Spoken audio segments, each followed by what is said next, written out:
Hey guys, I'm back at it again, this time working on the JCB Loadall pt2 120 turbo, and it's a teleporter, but she ain't going, just won't start for me.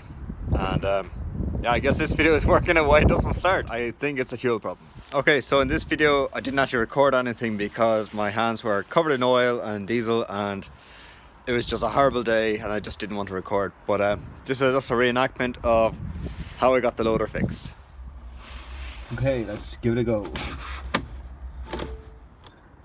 Okay, so the easiest thing to check is the on-off solenoid for the fuel. So we take off one side.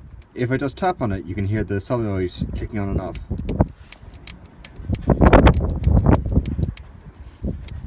Okay. I don't think it's the solenoid, so I'm going to replace the filter. Okay, so that's the new filter on, which was weird was when I took off the old filter, it was only full to about halfway up internally. So it looks like it's been robbing the fuel out of the filter, but not replacing the fuel. What I'm going to do is see if the lift pump or else there's a pre-filter on the other side. See if either of them are blocked. Okay, just behind this cover is a pre-filter. It's like a water trap filter. So we're going to see if there's any dirt inside it. Okay, so that's the scum that was in the filter. So at the very bottom of the filter I have it all back together again now, but just in the very bottom here there was like a load of dirt and there was a bit of dirt around the very top, so it's all clean now. It's all back together again, so I'm going to give it a go and see if it starts. Okay. Hey! Okay, cool.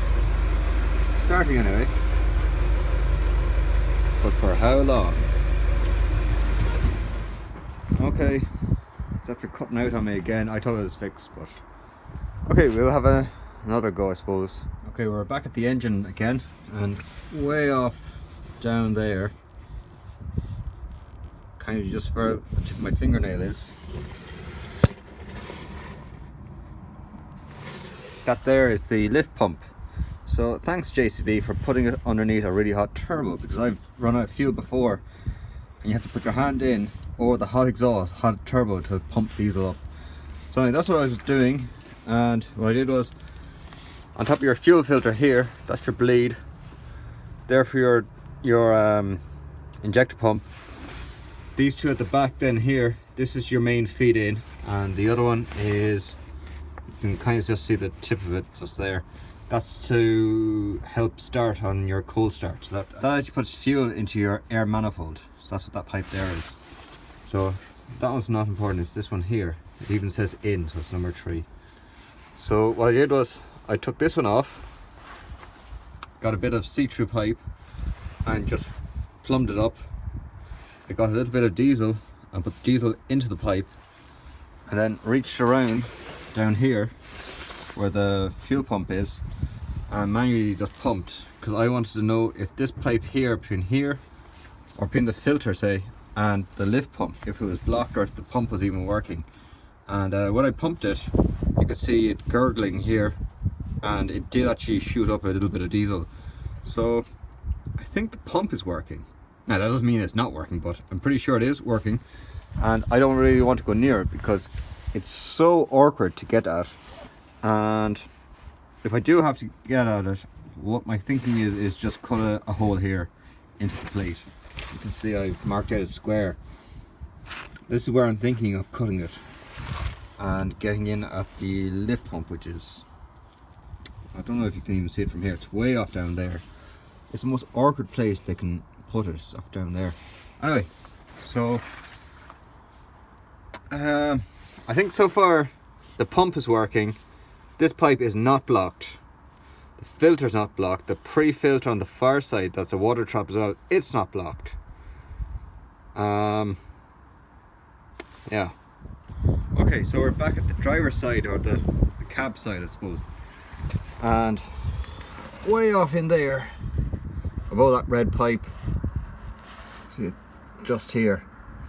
So that's your fuel line coming from your fuel tank. This one here comes down and into your pre-filter. So when I opened it, there was a constant drain of diesel coming out, so I had a bucket underneath it catching all the diesel. So it's not blocked. So coming from the tank to this pre-filter. It's not blocked, so somewhere between the pre-filter and going back to the fuel pump, that's probably where the blockage is. Okay, so what I did was I took off this plate here, took off the pre-filter, went all the way back into where these two connections are. You can see one of them there, the other one is hanging, it goes down and then up. It's a bit hard to see. Right, I took off the one that feeds from the pre-filter over to the fuel pump. That's this pipe here. And I took a syringe and filled a syringe of diesel into it and decided I would blow into it just to see if it's blocked. That doesn't sound very blocked to me. That sounds like there's a hole somewhere. Okay, so with the diesel in the line, after putting air into it, I went in underneath and you can see a mist of a fine spray of diesel vapor. So that meant there was definitely a hole in it. And I got my dad to push in more air while I was underneath the loader. And this is what I found. So there's a diesel pipe, and at the very end, there's a hole. So I cut off the pipe. There was two pipes and just a cable tie holding them together, and just the two pipes just over time just kept rubbing like that, and eventually this one gave and rubbed all the way through. So I've since replaced the pipe and about to check to see if it works. Okay, ignition on. Yes, it works! Brilliant, that's a work, that's a win. It's working again. Brilliant. Okay, that's a win for working. As always guys, thanks for watching. Don't forget to rate, comment and subscribe. Support me on PayPal, all the usual stuff. As always, thanks for watching. See you next time.